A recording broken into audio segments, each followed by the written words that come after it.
Second, because even if we don't care for a career in technology, we must know its underlying principles to appreciate its potential and shape our own role in it. Digital technology is enabled as much by its hardware, the physical components that make up computers and digital devices, as by its software, the programs that run on it. The backbone of programs are the algorithms that they implement, the set of instructions that describe the way to solve particular problems. If this does not look like a definition of what an algorithm is, don't worry, we have the rest of the book to fill out the details. Without algorithms, computers would be useless, and none of modern technology would exist. What we need to know changes through time. For most of human history, schooling was not deemed necessary at all. Most people were illiterate, and if they were taught something, it would be mastery of some practical skill or scripture. In the beginning of the 19th century, more than 80% of the world's population was completely unschooled.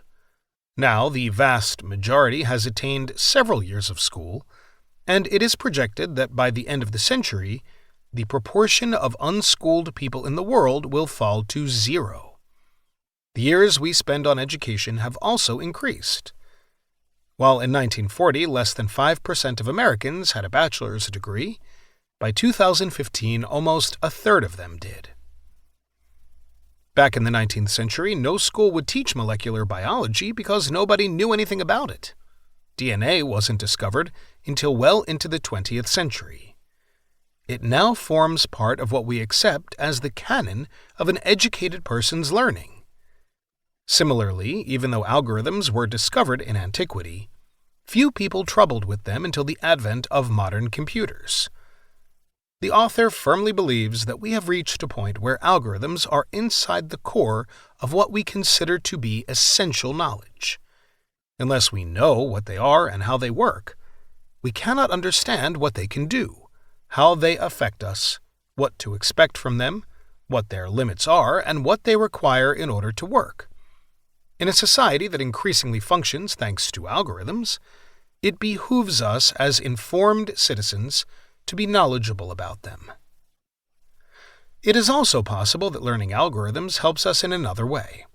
If learning mathematics introduces us to a way of rigorous reasoning, a familiarity with algorithms introduces us to a new way of algorithmic thinking, a way of reasoning to solve problems in a practical way so that efficient implementations of algorithms as programs can run fast in computers.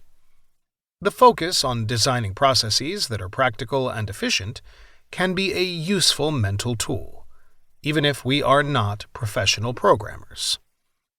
This book aims to introduce algorithms to a non-specialist audience in a way that the listener will understand how they really work. Its purpose is not to describe the effects of algorithms in our lives. There are other books that do a great job of depicting how improved processing of big data, artificial intelligence, and the weaving of computing devices into the fabric of our everyday lives may change the human condition. Here, we are not interested in what may happen, but rather the how this can happen. To do that, we'll present real algorithms and show not only what they do, but also how they actually function. Instead of hand-waving, we'll provide detailed explanations. To the question, what are algorithms? The answer is surprisingly simple. They are particular ways to solve our problems. These ways to solve our problems can be described in easy steps so that computers can execute them with amazing speed and efficiency. Yet there is nothing magical about these solutions. The fact that they comprise simple elementary steps means that there is no reason why they should be beyond the grasp of most people. Indeed, the book does not assume knowledge of material beyond that commonly taught in high schools. Some mathematics does appear in the following pages because you cannot talk seriously about algorithms without some notation. Any concepts that are commonplace in algorithms, but are not that common outside computer science, are explained in the text. The late physicist Stephen Hawking wrote in the introduction of his